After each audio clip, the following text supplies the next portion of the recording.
An engineering feat in action. Over the course of a few weeks in 2008, 1,100 boulders making up a breakwater that had become colonised with coral were lifted, attached to the bottom of a barge and carried out to sea. Typically, around 2/3 of the coral dies in reef relocations, but here almost all survived and are now thriving. But with a price tag in excess of $10 million, it was not cheap.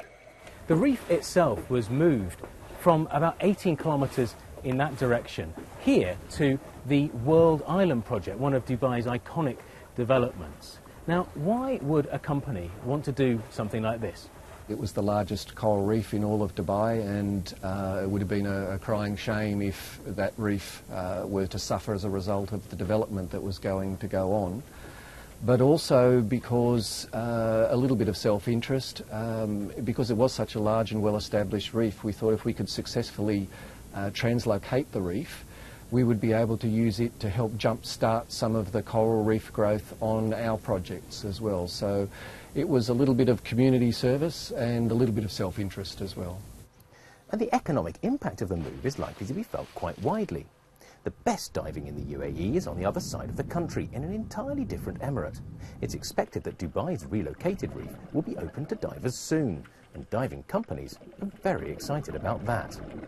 In East Coast, it has a very good diving sites, especially it's part of the Indian Ocean. So the aquatic life there in the Indian Ocean, you'll find it in Fujairah.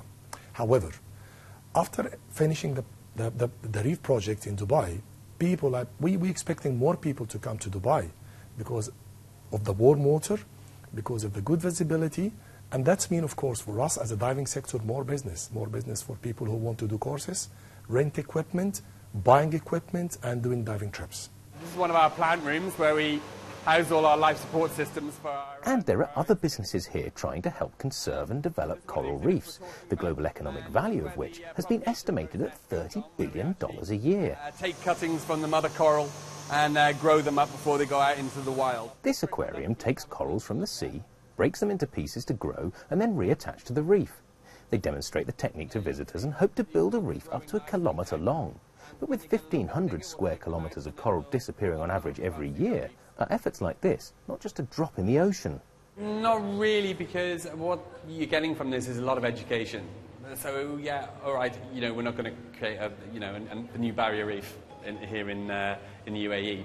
But what it does do is educate the public. So when the public realise that these fragile, very fragile ecosystems are being destroyed, and if people can, when they're going on holiday, take a little bit more care when they're diving or when they're snorkeling and things like that, and they understand that these reefs need to be looked after. They're very, very important. They've been around for millions of years. It'd be sad for this kind of generation of people to to help them disappear. And it's worth remembering that the reef relocation happened at the height of Dubai's construction boom, when there was plenty of money sloshing around here. The company behind that project reckons that if similar circumstances arose again, they'd do their best to try and make another move happen. But they do acknowledge it was a lot easier to make the case for something as expensive as this back then.